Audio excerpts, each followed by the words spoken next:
You know, sometimes one thing happens to change your life. How you look at things, how you look at yourself. I remember one particular event. It was when, 1955, 56, a long time ago. Anyway, I'd been working at night. I wrote for the newspaper, and, we had deadlines. It was late, after midnight, on the night before Memorial Day. I had to catch the train back to Brooklyn, the West Side IRT. This lady got onto the subway at 34th Street and Penn Station. A nice-looking white lady in her early 20s. Somehow, she managed to push herself in with a baby in her right arm and a big suitcase in her left hand. 2 children, a boy and a girl, about 3 and 5 years old, trailed after her. Anyway, at Nevin Street, I saw her preparing to get off at the next station, Atlantic Avenue. That's where I was getting off to. It was going to be a problem for her to get off. 2 small children, a baby in her arm, and a suitcase in her hand. And there I was, also preparing to get off at Atlantic Avenue. I couldn't help but imagine the steep, long concrete stairs going down to the Long Island Railroad and up to the street. Should I offer my help? Should I take care of the girl and the boy, take them by their hands until they reach the end of that steep, long concrete stairs? Courtesy is important to us Puerto Ricans.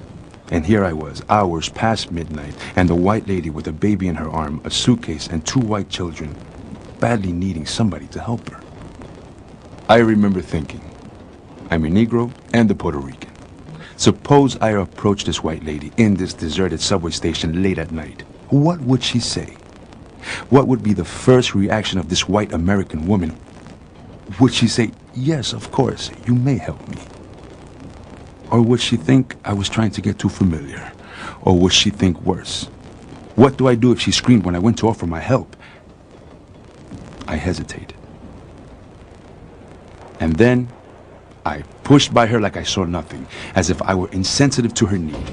I was like a rude animal walking on 2 legs, just moving on, half running along the long subway platform, leaving the children and the suitcase and the woman with the baby in her arm. I ran up the steps of that long concrete stairs in 2s, and when I reached the street, the cold air slapped my warm face. Perhaps the lady was not prejudiced after all. If you were not that prejudiced, I failed you, dear lady. If you were not that prejudiced, I failed you. I failed you too, children. I failed myself. I buried my courtesy early on Memorial Day morning. So, here is the promise I made to myself back then. If I am ever faced with an occasion like that again, I am going to offer my help regardless of how the offer is going to be received. Then, I will have my courtesy with me again.